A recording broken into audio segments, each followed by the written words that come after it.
નમસ્કાર, Gujarat ફર્સ્ટના social media પ્લેટફોર્મમાં આપનું સ્વાગત છે. હું છું આપની સાથે વિકાસ મકવાણા. તો આજે આપણે વાત કરીશું એક એવી ક્રાઇમ થ્રિલર સ્ટોરી વિશે. તમને ખ્યાલ હશે કે અમદાવાદના વટવા વિસ્તારમાં 32-33 વર્ષ બાદ, ઘણા વર્ષો બાદ જે માનવ કંકાલ મળી આવ્યા હતા, એની આખી સ્ટોરી સામે આવી છે કે આખરે કેવી રીતે અમદાવાદ ક્રાઇમ બ્રાન્ચ એ વટવા વિસ્તારમાં પહોંચે છે અને પછી ત્યાં 20 ફૂટ ઊંડા ખાડ કૂવામાં જ્યારે ખોદકામ પૂર્ણ થાય છે ત્યારે માનવ અવશેષ મળી આવે છે, માનવ કંકાલ મળી આવે છે. આખરે પોલીસ એ ઘર સુધી કેવી રીતે પહોંચી, કેવી રીતે પોલીસને બાતમી મળી હતી, શું તપાસ કરવામાં આવી, કઈ એવી પોલીસને કડી મળી જેના આધારે આખો આ કેસ હવે ઉકેલાવા જઈ રહ્યું છે, એ વિશે તમને વાત કરીશું. પણ આ સ્ટોરી છે, તમે દૃશ્યમ 2 એ ફિલ્મ જોઈ હશે. એ ફિલ્મમાં તમને યાદ હશે કે જે શરૂઆતમાં એ વિજય, જે અજય દેવગન એ કેરેક્ટર નિભાવતા હોય છે, ને એમણે જે સેમ દેશમુખ એમની એ ડેડ બોડી એમણે એ જે અંડર કન્સ્ટ્રક્શન પોલીસ સ્ટેશન હોય છે ત્યાં જ એમણે એ ડેડ બોડી ત્યાં એ દફનાવી હતી. પછી ઘણા વર્ષો વીતી ગયા, પોલીસ તપાસ કરી પણ એમને કંઈ હાથમાં ના આવ્યું. પણ એ દૃશ્યમ 2 પાર્ટ 2માં શરૂઆતમાં બતાવવામાં આવે છે કે જેમાં ડેવિડ બ્રેગાન્ઝા નામનો એક એવો વ્યક્તિ કે જ્યારે એ ડેડ બોડીને દફનાવી રહ્યો હતો ત્યારે આ ડેવિડ પણ ત્યાંથી પસાર થઈ રહ્યો હતો. હકીકતમાં ડેવિડ એ પોતાના ભાઈની હત્યા કરીને ત્યાંથી ભાગી રહ્યો હતો. એ દરમિયાન ત્યાં છુપાયો અને એણે વિજયને ત્યાં જોઈ ગયો હતો.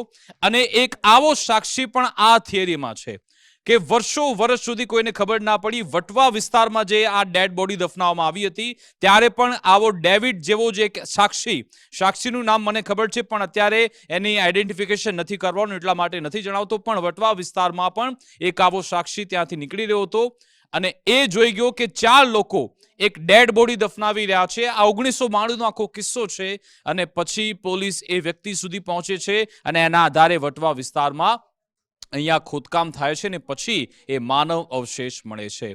હકીકતમાં આ આખી વટવા વિસ્તારની જે કહાની છે એમાં ઘણા બધા કેરેક્ટર છે. કયા કેરેક્ટર છે? એક તો એ શમશુદ્દીન મુસાજી ખેડાવાલા, જે આમાં મુખ્ય કિરદાર એનું છે, મુખ્ય આરોપી છે. સાથે એનો ભાઈ ઇકબાલ મુસાજી ખેડાવાલા, અબ્દુલ કરીમ કે જે શમશુદ્દીનનો મિત્ર છે, શાલિયા બીબી, અને સાથે જેનું નામ આમાં આવી રહ્યું છે ફરઝાના. કથિત રીતે કહેવામાં આવી રહ્યું છે કે આ જે માનવ અવશેષ મળ્યા છે એ કદાચ ફરઝાનાના જ છે. હવે આની કહાનીની શરૂઆત ક્યાંથી થાય છે એની વાત કરીએ તો ફરઝાના કે જે અમદાવાદના ધોળકા વિસ્તારમાં એ પહેલા રહેતી હતી, ત્યારબાદ એના લગ્ન થઈ ગયા, પછી એ સુરત જતી રહે છે. સુરતમાં એના લગ્ન સંબંધ એટલા બધા નથી ચાલતા કારણ કે ફરઝાના પહેલેથી જ પોતાની લાઈફસ્ટાઈલને લઈ એ ચર્ચામાં હોય છે. પહેલા તમને આ વિડીયો હું પહેલા બતાવી દઉં કારણ કે આપણે શરૂઆત કરી નાખી. કુતુબનગર, અમદાવાદના વટવાનું કુતુબનગર આ વિસ્તાર છે, ત્યાં જ આખી આ કહાની થઈ હતી. તમે જો કે જ્યારે પોલીસની ટીમ પહોંચે છે ત્યારે આ ક્રાઇમ બ્રાન્ચ તરફથી આખી આ પ્રેસ કોન્ફરન્સ કરવામાં આવી, એની તમામ ડિટેલ્સ આપવામાં આવી, કેવી રીતે ખોદકામ થયું. ને હું ફરઝાનાની સ્ટોરી વિશે તમે જો કે આ એ કુતુબનગરમાં આવેલું મકાન જ્યાં જેસીબી વડે ખોદકામ થયું ને અંતે ત્યાંથી માનવ અવશેષ મળી આવ્યા. હવે ફરઝાના જે એના લગ્ન થઈ ગયા હતા, સુરત એના લગ્ન થયા હતા, ત્યારબાદ એની પોતાની જે મનમરજીથી પોતાનું જીવન જીવતી હતી, એની લાઈફસ્ટાઈલ એવી હતી. પછી એ એના લગ્ન સંબંધને તોડીને ધોળકા પરત આવી ગઈ હતી ફરઝાના. અને પછી એ ત્યાં આવ્યા બાદ પણ પછી એ શમશુદ્દીનના સંપર્કમાં આવે છે. શમશુદ્દીન અમદાવાદનો જ એ યુવક હતો, 1992ની આ વાત કરી રહ્યો છું. અને જે તે સમય દરમિયાન શમશુદ્દીન અને ફરઝાના એ બંનેના પ્રેમ સંબંધની શરૂઆત થાય છે ને પ્રેમ સંબંધ પછી લગ્નમાં પણ પરિણમે છે. શમશુદ્દીન અને ફરઝાના બંને લગ્ન પણ કરી લે છે. પણ આ સમય જતા શમશુદ્દીનને ખબર પડે છે કે હજુ પણ ફરઝાના એની મનગમતી લાઈફસ્ટાઈલ જીવે છે, હજુ પણ એ માનતી નથી અને એને લઈ બંને વચ્ચે તકરાર થતી રહેતી હતી. એટલા માટે જ પછી શમશુદ્દીને આ વાત એને પોતાના જે ભાઈ છે, મોટા ભાઈ ઇકબાલ મુસાજી ખેડાવાલા, શમશુદ્દીને એણે આ આખી વિગત એના ભાઈને પણ કહી. સાથે એનો મિત્ર છે કરીમ, અબ્દુલ કરીમ, એનો મિત્ર છે. આ બંનેને વાત કરી કે હું પરેશાન થઈ ગયો છું આ સંબંધથી, મારે આમાંથી છૂટવું છે. પણ ફરઝાના એ લગ્ન સંબંધ પણ નહોતી તોડતી, ઉપરથી એની જે લાઈફસ્ટાઈલ છે અથવા તો સ્વચ્છંદી સ્વભાવ છે એ ફરઝાનાએ ચાલુ રાખ્યો હતો. અને એટલા માટે જ પછી અહીંયાથી આ આખી વાર્તાના મૂળ એમાં નાખવામાં આવે છે. અને એટલા માટે જ એ પછી ઇકબાલ ખેડાવાલા હોય કે પછી અબ્દુલ કરીમ, આ લોકો એક પ્લાન બનાવે છે અને એમાં કેરેક્ટર એન્ટર થાય છે શાલિયા બીબી.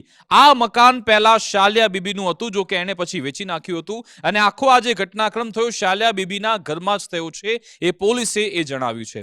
હવે અબ્દુલ કરીમ હોય છે, એણે કેટલાક રૂપિયા અગાઉ શાલિયા બીબીને આપ્યા હતા, એટલે કે એક પ્રકારનું ઓબ્લાઇઝ હતું, એના પર એક ભારણ હતું કે ભાઈ તમે મારી મદદ કરી હતી, હવે તમારે મદદ કરવાનો વારો છે. એટલે આ લોકોએ પ્લાન બનાવ્યો. કોણે? અબ્દુલ કરીમ, ઇકબાલ મુસાજી ખેડાવાલા અને શમસુદ્દીન મુસાજી. એ જે 1992 નો સમય હતો, આ લોકો જે યુવતી છે ફરઝાના, એને લઈને આ વિસ્તારમાં પહોંચે છે, અમદાવાદનો આ વટવા વિસ્તાર, જ્યાં આનું મકાન છે શાલિયા બીબી, ત્યાં લોકો રાત રોકાવા જાય છે. તો જેવા શમસુદ્દીન અને ફરઝાના સુઈ જાય છે, આ શાલિયા બીબી હોય કે પછી ઇકબાલ મુસાજી ખેડાવાલા, અબ્દુલ કરીમ, આ લોકો ગળું દબાવીને ફરઝાનાની હત્યા કરી નાખે છે, એવી આમાં સ્ટોરી છે. પણ આમાં જ્યારે હત્યા થઈ જાય છે પછી મૃતદેહનું કરવું શું? તો એ લોકો પ્લાન બનાવે છે કે એમના ઘરના પાછળમાં આવેલે જે એરિયા છે, ત્યાં એક ખાડકૂવો આવેલો છે, એ ત્યાંનો કોઈ ઉપયોગ થતો નથી, એટલે પહેલાથી જ એમણે તો એ ખાડકૂવો ખોદી રાખ્યો હતો, લગભગ 20 ફૂટ સુધી એને ખોદી રાખ્યો હતો અને ત્યાં એમણે આ મૃતદેહ દફનાવવાનું નક્કી કર્યું. 1992 નો આખો આ સમયગાળો હતો. પણ તમને ખ્યાલ છે કે મેં જે હમણાં દૃશ્યમ 2 ની જે વાત કરી, જે ડેવિડ નામનો વ્યક્તિ ત્યાંથી પસાર થઈ રહ્યો હતો દૃશ્યમ 2 માં, એવી રીતે આ સ્ટોરીમાં પણ ટ્વિસ્ટ એ આવ્યો કે જ્યારે આ 4 લોકો એ મૃતદેહ દફનાવી રહ્યા હતા, ત્યારે ત્યાંથી નીકળે છે એ શાલિયા બીબી, એમનો જે એક પરિચિત વ્યક્તિ ત્યાંથી નીકળે છે અને જોઈ જાય છે કે આ 4 લોકો એક ડેડ બોડી દફનાવી રહ્યા છે.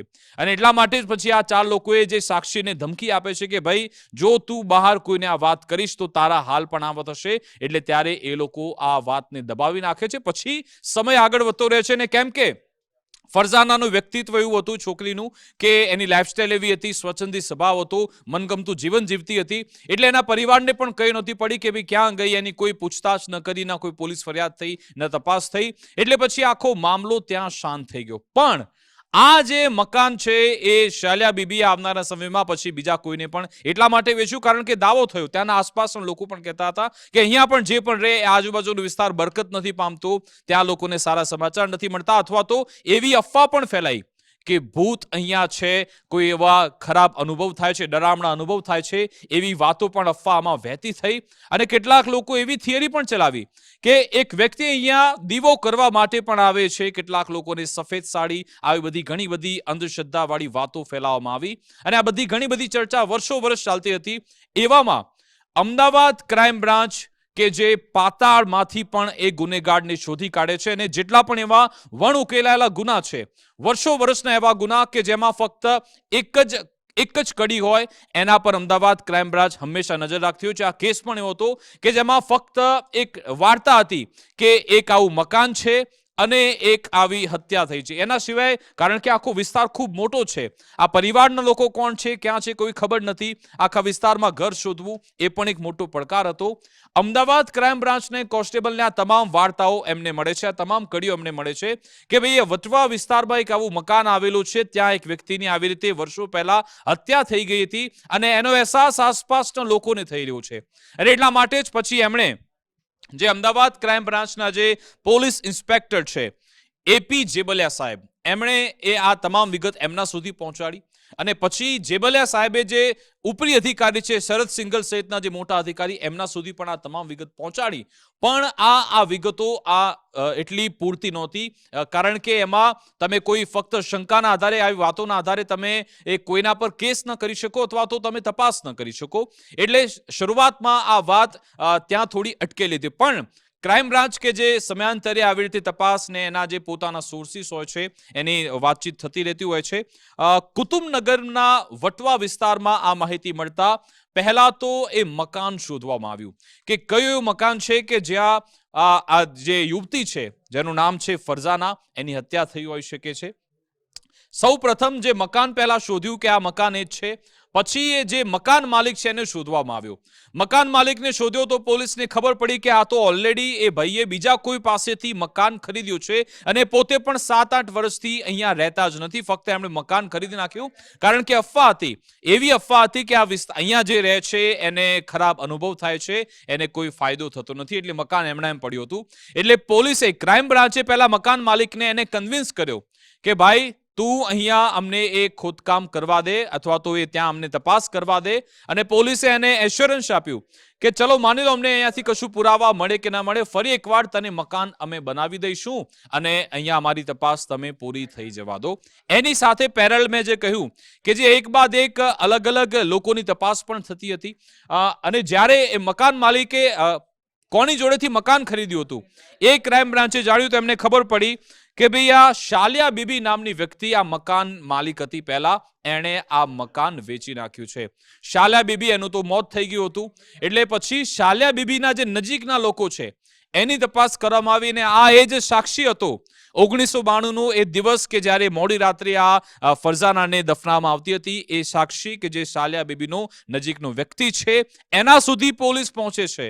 અને જ્યારે ક્રાઇમ બ્રાન્ચ એને બોલાવે છે એના પગ થરથર કાંપવા લાગે છે અને પછી એ તમામ પોપટની જેમ બોલવા લાગે છે કે હા આ મારી નજર સમક્ષ થયું હતું. અને એટલા માટે પોલીસની થિયરી મજબૂત થાય છે કે હા કંઈક તો થયું છે. એટલા માટે મકાનને તોડવાની શરૂઆતથી તમે જો આ જેસીબી અહીંયા 29 એપ્રિલે જેસીબી સહિતનો આખો સ્ટાફ ત્યાં પહોંચ્યો, મેજિસ્ટ્રેટ પહોંચ્યા, એફએસએલના અધિકારીઓ તમામ અહીંયા પહોંચ્યા હતા. અને પછી આને અહીંયા કપરી વસ્તુ એ હતી ખૂબ જ, કારણ કે અહીંયા 20 ફૂટ ઊંડો ખાડકૂવો હતો અને એને તોડવામાં ખૂબ જ સમય લાગ્યો. લગભગ 10 થી 12 ફૂટ સુધી તો એને ખોદકામ થયું પણ કોઈ સફળતા નહોતી મળી. અને એક તબક્કે લાગતું હતું કે કદાચ ક્રાઇમ બ્રાન્ચ ઓપરેશન ત્યાં અટકાવી પણ દેશે. પણ આ જે ક્રાઇમ બ્રાન્ચના જે એક અનુભવ ધરાવનાર મોટા મોટા અધિકારીઓ હોય છે કે જેમનો વર્ષનો અનુભવ છે, એમણે કહ્યું કે ભલે જે પણ થાય આપણે 20 ફૂટ અંદર સુધી જઈશું, ગમે તે થાય.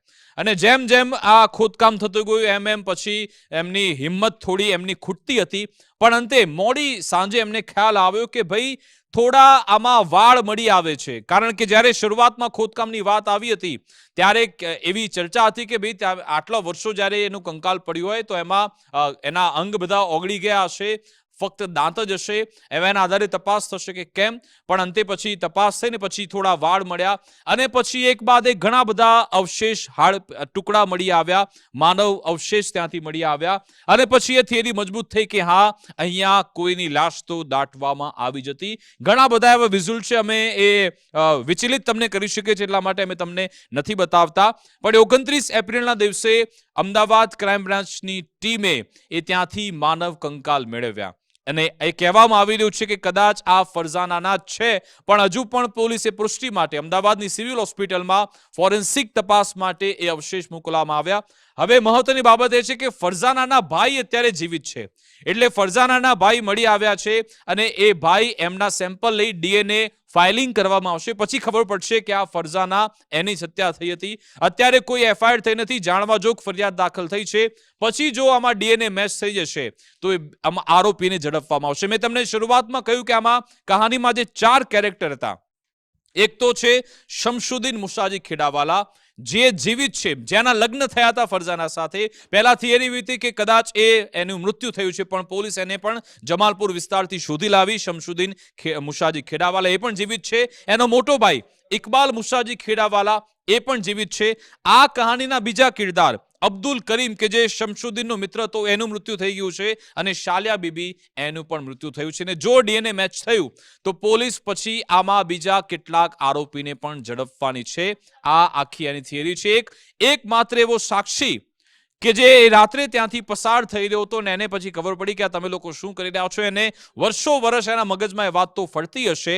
જો કે હવે આ આખી કહાની પરથી પડદો ઉચકાઈ ગયો છે. હવે રાહ જોવાઈ રહી છે કે ક્યારે એ ડીએનએ મેચ થઈ જાય. આ જે અહીંયાથી માનવ અવશેષ મળ્યા છે શું એ ફરઝાનાના છે કે કેમ, એ અંગે હવે આવનારા સમયમાં ખુલાસો થવાનો છે. પણ વેબ સિરીઝને, ક્રાઇમ થ્રિલરને જે રિયલ લાઈફમાં આપણે જોતા હોય છે એને પણ ટક્કર મારે એવો આખો આ કિસ્સો અમદાવાદના વટવા વિસ્તારમાં બન્યો છે. જોકે અમદાવાદ ક્રાઇમ બ્રાન્ચની જે કામગીરી છે એ કાબિલે દાદ છે. અહીંયા આખા પ્રકરણમાં ગુપ્ત રીતે ઘણા સમયથી કામ થતું હતું, કારણ કે આવી પરિસ્થિતિમાં ખૂબ જ ઝીણવટપૂર્વકની આમાં તકેદારી રાખવાની હોય છે. આમાં કોઈ સાક્ષીને કોઈ ખબર પડી જાય અથવા તો જે લોકો આરોપીઓ છે એમના સુધી વાત પહોંચી જાય તો આમાં કદાચ એમના સુધી આ વાત પહોંચી હોત, શમશુદ્દીન જે જીવિત છે તો એનો ભાઈ ઇકબાલ, તો એ લોકો આ બધા જે પુરાવા છે રફે દફે પણ કરી શકતા હતા. બધી થિયરી છે. હવે કન્ફર્મેશન આવવાની રાહ જોઈ રહી છે કે ક્યારે એ ડીએનએ મેચ થઈ જાય.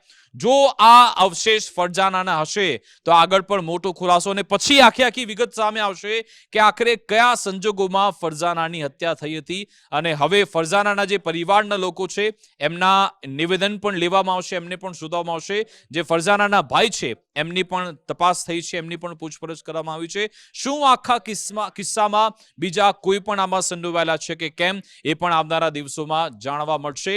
દ્રશ્યમ 2માં શું થયું તમને યાદ છે કે જે સેમ દેશમુખ હતો એમના જે માનવ અવશેષ હતા, એટલે ડેડ બોડી ત્યાં અંડર કન્સ્ટ્રક્શન પોલીસ સ્ટેશન હેઠળ એની ડેડ બોડી ત્યાં છુપાવવામાં આવી હતી. પણ પછી જે તે સમયે ડેવિડ ત્યાં સાક્ષી જોઈ જાય છે.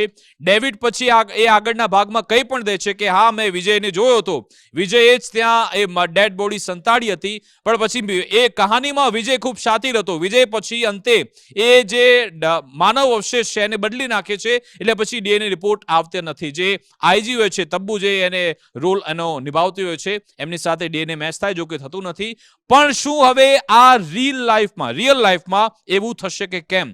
શું અહીંયાથી જે આ અવશેષ મળ્યા છે એ ફરજાનાના જ નીકળે છે કે પછી બીજા કોઈના મેચ થાય છે કે કેમ, એના પર નજર છે. પણ આ ક્રાઇમ બ્રાન્ચની ટીમ આખા કિસ્સાને ખૂબ જ ઝીણવટપૂર્વક જોઈ રહી છે. આખી ટીમ આમાં કામે લાગેલી છે. જોઈશું કે આખરે આવનારા સમયમાં આ બાબતે શું અપડેટ આવે છે, ક્રાઇમ બ્રાન્ચ આમાં શું આગળ કહે છે, ને આ જે બધા આરોપીઓ છે એમના તરફથી, એમના પરિવારના લોકો તરફથી, અને જે આ યુવતી છે ફરજાના, એમના પરિવારના લોકો બહાર આવીને કશું કહે છે કે કેમ, શું મોટો ઘટસ્ફોટ થાય છે, એ તમામ પર અમે નજર રાખીશું. ખેર, અમે આખી વાર્તા છે એટલા માટે તમને કહી કે જાણવી ખૂબ જરૂરી છે કે આવા પ્રકારના ગુનાઓ પણ તમારી આસપાસ થતા રહેતા હોય છે. પણ પોલીસ, અમદાવાદ ક્રાઇમ બ્રાન્ચ જો ધારે તો પછી ભલે વર્ષો જૂનો કેસ ન હોય, એ સમય તો તમે જો કે ટેકનોલોજી પણ કઈ એવી નહીં હોય, છતાં પણ આ 1992ના આરોપી સુધી અમદાવાદ ક્રાઇમ બ્રાન્ચ પહોંચી શકે છે એ આ લોકોએ સાબિત કરી બતાવ્યું છે. આવા જ અવનવા કિસ્સા, આવી સ્ટોરી આપના સુધી આ પ્લેટફોર્મ પરથી અમે આપના સુધી પહોંચાડતા રહીશું. અમને રજા આપશો.